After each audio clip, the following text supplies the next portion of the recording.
हनुमान जी ने तोड़ा था भीम का घमंड। अपनी ताकत का उपयोग दूसरों की मदद के लिए करना चाहिए। ताकत के साथ विनम्रता भी जरूरी है। हनुमान जी से जुड़ी कथा है। त्रेता युग में श्री राम ने रावण का वध कर दिया था। अयोध्या लौटकर राम राज्य की स्थापना की। कुछ वर्षों के बाद जब श्री राम का अपने वैकुंठ धाम लौटने का समय आया तो उन्हें चिंता हो रही थी कि मैं वैकुंठ धाम चले जाऊंगा तो यहाँ की देखरेख कौन करेगा, कौन मेरे भक्तों की रक्षा करेगा।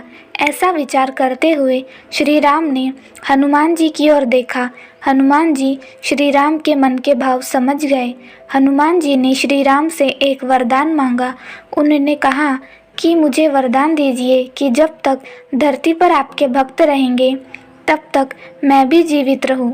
श्री राम ने तुरंत ही ये वरदान हनुमान जी को दे दिया और खुद वैकुंठ धाम लौट गए।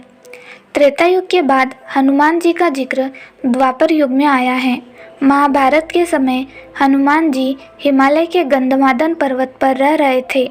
उस समय पांडव द्रौपदी के साथ इसी क्षेत्र में वनवास काट रहे थे। एक दिन द्रौपदी ने भीम से एक सुगंधित फूल मांगा जो कि गंधमादन पर्वत पर था। द्रौपदी की इच्छा पूरी करने के लिए भीम गंधमादन पर्वत की ओर चल दिए। रास्ते में उन्हें एक बूढ़ा वानर दिखाई दिया। भीम को अपनी ताकत पर बहुत घमंड था। घमंड भरी आवाज ने भीम ने उस वानर से कहा कि रास्ते में से अपनी पूंछ हटाओ। वह बूढ़ा वानर कोई और नहीं बल्कि हनुमान जी ही थे।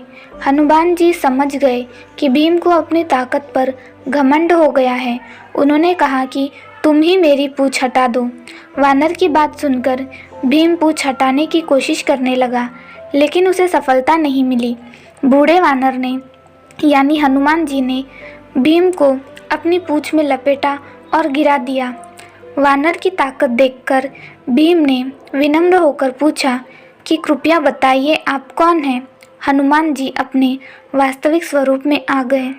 हनुमान जी को देखकर भीम ने पूछा कि आप मुझे पहले ही अपनी वास्तविकता बता देते, मेरी पिटाई क्यों की। हनुमान जी ने कहा कि भीम मैंने तुम्हारी नहीं बल्कि तुम्हारे घमंड की पिटाई की है। घमंड व्यक्ति की विनम्रता को दूर कर देता है। घमंड की वजह से व्यक्ति जीवन में जीत नहीं मिल पाती है। हनुमान जी की बात सुनकर भीम ने घमंड छोड़ने का संकल्प लिया और उसके बाद वे विनम्र हो गए। इस प्रसंग में हनुमान जी ने संदेश दिया है कि जो लोग शक्तिशाली हैं, ताकतवर है, उन्हें घमंड से बचना चाहिए। ताकत के साथ विनम्रता होनी चाहिए। ताकतवर व्यक्ति को दूसरों की रक्षा करनी चाहिए, उन्हें परेशान नहीं करना चाहिए।